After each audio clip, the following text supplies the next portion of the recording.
এই কোরআনের চাইতে দামি আর কোন কিতাব নাজিল করলে তুমি নামাজ পড়তা? এর চাইতে উত্তম এত কতবার বললে? আল্লাহর নবী সাল্লাল্লাহু আলাইহি সাল্লাম, আল্লাহর কসম বন্ধু, উম্মতের আমল নামা নবীজি সাল্লাল্লাহু আলাইহি সাল্লাম হাসরের ময়দানে দেখবে।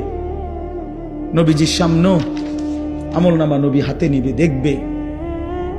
যখন আমল নামা হাতে নিয়ে দেখবে নবী, পৃষ্ঠার পর পৃষ্ঠা ফজরের নামাজ নাই, 5 ওয়াক্ত নামাজ নাই, হালাল রিজিক বলতে কিছু নাই, 30 বছর সুদের টাকা, ঘুষের টাকা, কিস্তির টাকা, 30 বছর ধরে নাচ গান, নাটক, সিনেমা, ঘরে টেলিভিশন, বাজারে টেলিভিশন, স্ত্রী বেপর্দা, ছেলেটা নামাজ পড়ে না, মেয়েটা পর্দা করে না, নিজে বিড়ি সিগারেটের মধ্যে আসক্ত, কারো নামাজ নাই, বন্দিগি নাই, কোরআনের তিলাওয়াত নাই। এই আমল নামা দেখে আল্লাহর কসম নবী জিজ্ঞাসা করবে, উম্মত এত বড় বেইজ্জতি তুই আমারে কেমনে করলি? উম্মত আমার সামনে এটা তুই কি দিলি? তুমি কি জানো উম্মত, আমি 23টা বছর টানা তোর জন্য কেঁদেছিলাম উম্মত।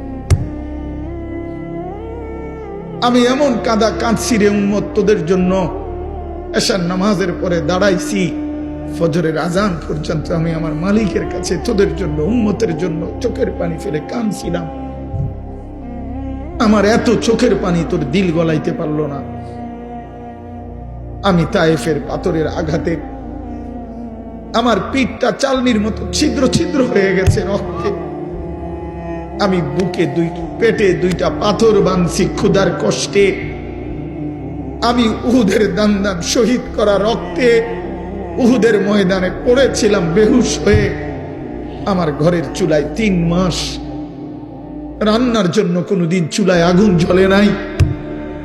আমার এত চোখের পানি, এত রক্ত, এত ক্ষুধার কষ্ট, কিছুই তোর মন গলাইতে পারলো না, তোরে সেজদা দিতে পারলো না। এটা আমার সামনে কি আনলা? আমি এই আমল নামা নিয়ে আল্লাহর সামনে কেমনে দাঁড়াবো? আমি কেমনে বলবো আমার মালিকের কাছে আমি কি সুপারিশ করব? আমি কেমনে বলবো রব্বুল আলামিন এটা আমার শ্রেষ্ঠ নবীর শ্রেষ্ঠ উম্মতের আমল নামা? বল ভাই আমার, তুমিই বলো, তুমিই বলো।